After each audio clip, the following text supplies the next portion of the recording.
black and white women. This first quote is from a Southern white woman.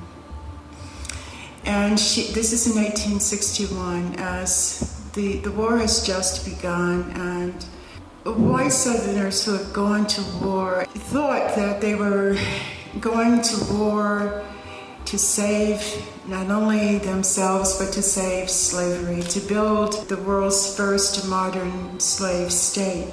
So Southerners, white Southerners initially were confident that this war would be theirs to win and that God would be on their side. But right from the beginning, slaves indicated that they had a different perspective on the war. From the very beginning, they began running away and behaving in ways that made Southerners think twice about their confidence in what they called the loyalty of their slaves. So in 1861, down in the Low Country, a mistress wrote this.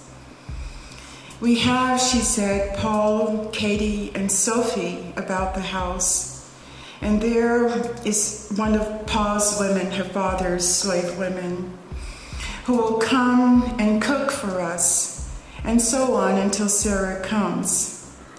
Tell Sarah," Sarah was a slave woman, "that I am going to get Pa to make some arrangements about her husband, that I want him to swap Will for Ben, her husband, and that her brother Josie and his wife live on this place where she will stay, and that there is a nice house in the yard all sealed and papered with the rest of the house done up well." So what we have in this statement is really interesting that, first of all, this plantation mistress has already in 1861 left her plantation and become a refugee.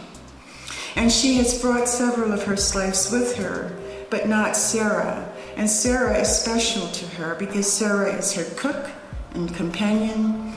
And she wants Sarah to know that she should come, and if she comes, that she will find a way.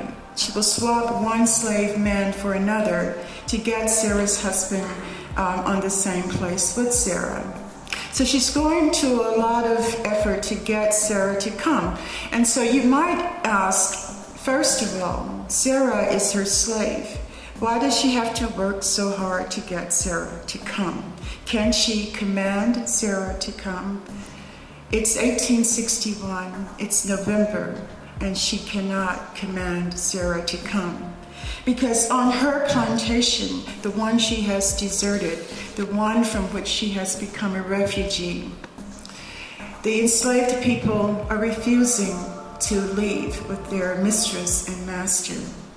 Her father has spent a great deal of time going back and forth to their retreat, their plantation, the retreat plantation on one of the islands in the Low Country.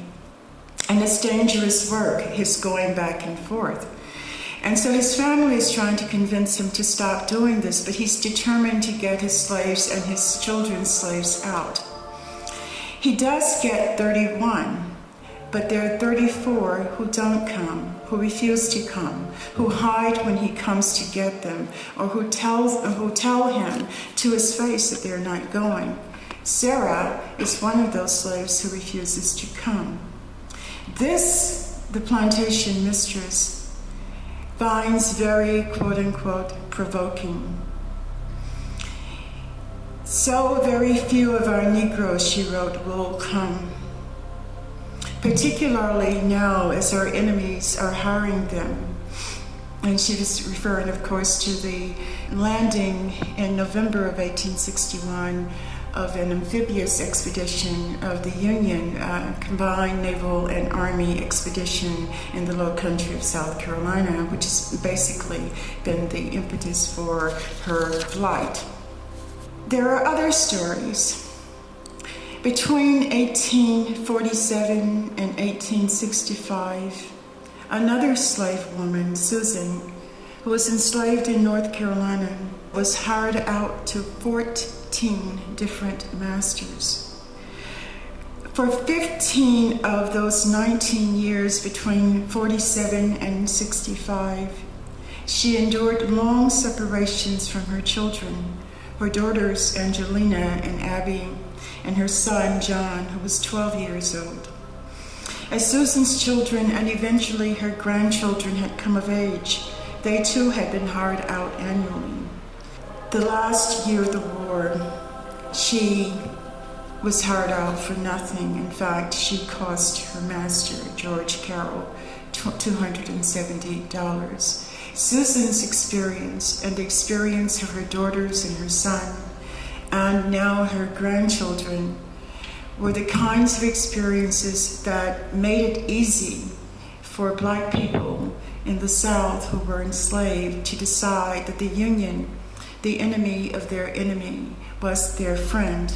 It was not always, as you'll see in my talk today, a wise decision, but it was a political decision that in the end helped them to secure their freedom and helped them in the struggle for the nation and the sovereignty of the nation state.